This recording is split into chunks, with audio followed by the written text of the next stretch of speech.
Good day, everyone. Welcome to Entrepreneurship and Business Development. My name is Professor Barnett, and I'll be along this journey with you as we look at what it really means to be an entrepreneur and also how to develop a business.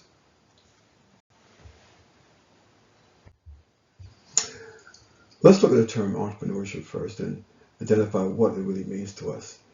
It's the ability and the readiness to develop, organize, and run a business enterprise along with any of its uncertainties in order to make a profit. The most prominent examples of entrepreneurship is the starting of a new business.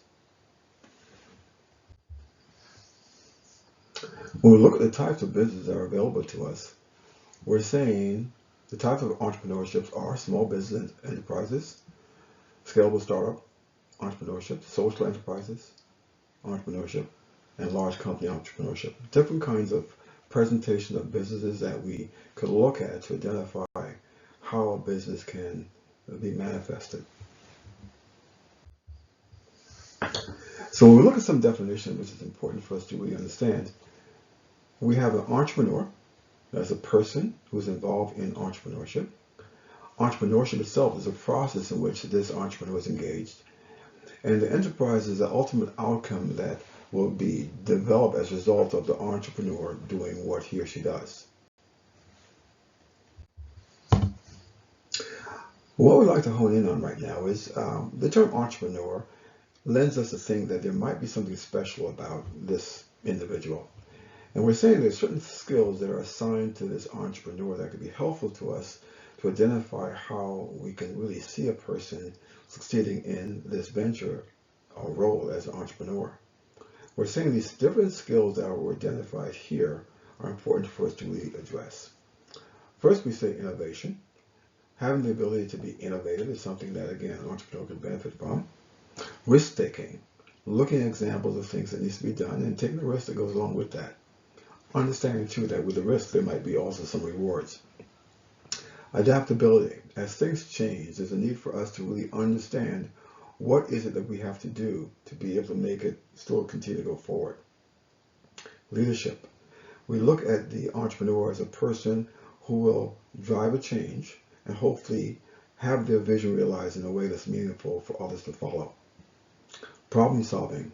Along the way, as you get engaged in making hopefully a business really come to light, there will be problems that might occur along the way. The ability to be able to solve problems is important. But bear in mind also that when a problem occurs, at that point in time, whatever value that there is out there is being destroyed. Value is destroyed when a problem occurs. So being a problem solver is very important to keep this entire effort moving forward. Business vision. We need to have a very clear picture of where we want to go with our business, and an entrepreneur needs to have that vision clearly in his or her mind as they try to express to others exactly what that would look like. Time management. We need to understand that with what we have to do, we have to manage our time really well so we can capitalize upon the opportunities that might manifest itself as a result of us working in this effort. Networking. Making contacts, again, aligning with different kinds of people, a different, let's say, place along the journey, it's going to be important for us. There's going to be all sorts of people that might be important at different phases of our effort. So we want to make sure we can do our networking really quite well. Financial management. There isn't a need for a person to be a CPA or a person really grossed in the numbers of finance, but there should be some degree of comfort in understanding that there's a need to manage the finances of the business for it to be in some way monitored, measured, so it can indeed become profitable. Sales and marketing. When we have our idea of what the business, a product would be, or a service that we're going to offer, we need to now understand how to not only market it, meaning present it to the world in such a way that they will understand what it is and see if there's a demand there to be met, but also we have to now go out there and sell it. Having the person as a customer see exactly the value in our business or the product that we're trying to provide with our business. All these skills, again, they're in no particular order of importance, but we're saying that if you're looking at an entrepreneur, he or she is involved with a number of these things along the way. When we look at the idea of a business, we're saying that there's numbers of things that we encounter. There's some challenges that we have to really deal with as we begin to build our business. For example, the idea of survival of the business is something that has to be taken into consideration.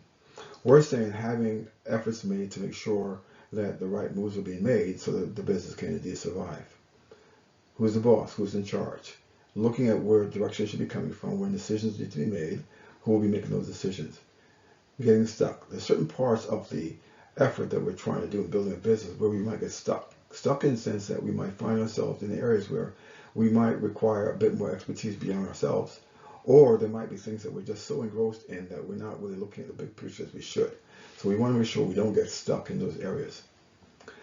In order to know exactly where to start, there would be a valuable effort in having, let's say, a checklist or a bucket list that we could put in place, identifying what milestones need to be met at certain points in time.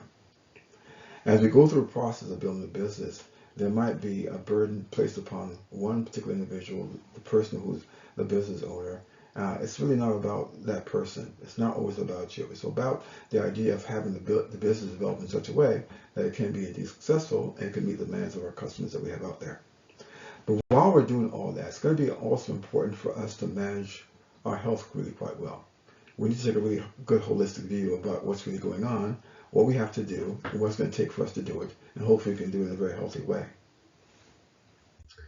Now we come to the end of pretty much the PowerPoint presentation, and I generally would have some questions posed at the end of the presentation.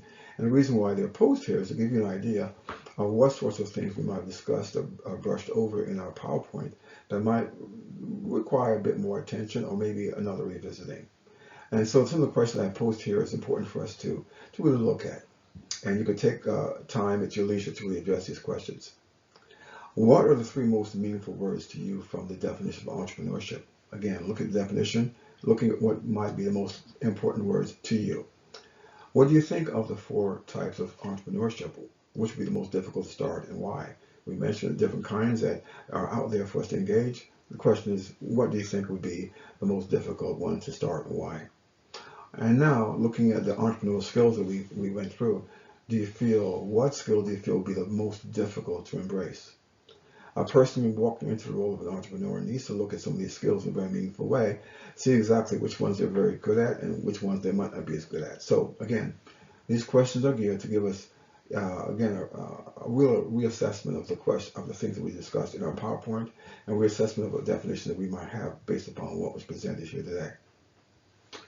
In our last slide, we get to a point where we're going to end, and the question I was posed is this. From the module that we've covered, from our discussions and our readings, from, again, all other contacts we've made around this module, what one thing have you learned after covering the contents of this module? It will be important to note that. There will be a forum in place for you to address what your answers will be based upon the week and the module that you're addressing. So when you do that, please identify the week that you're referring to and the date that you are also addressing for this module. Thank you.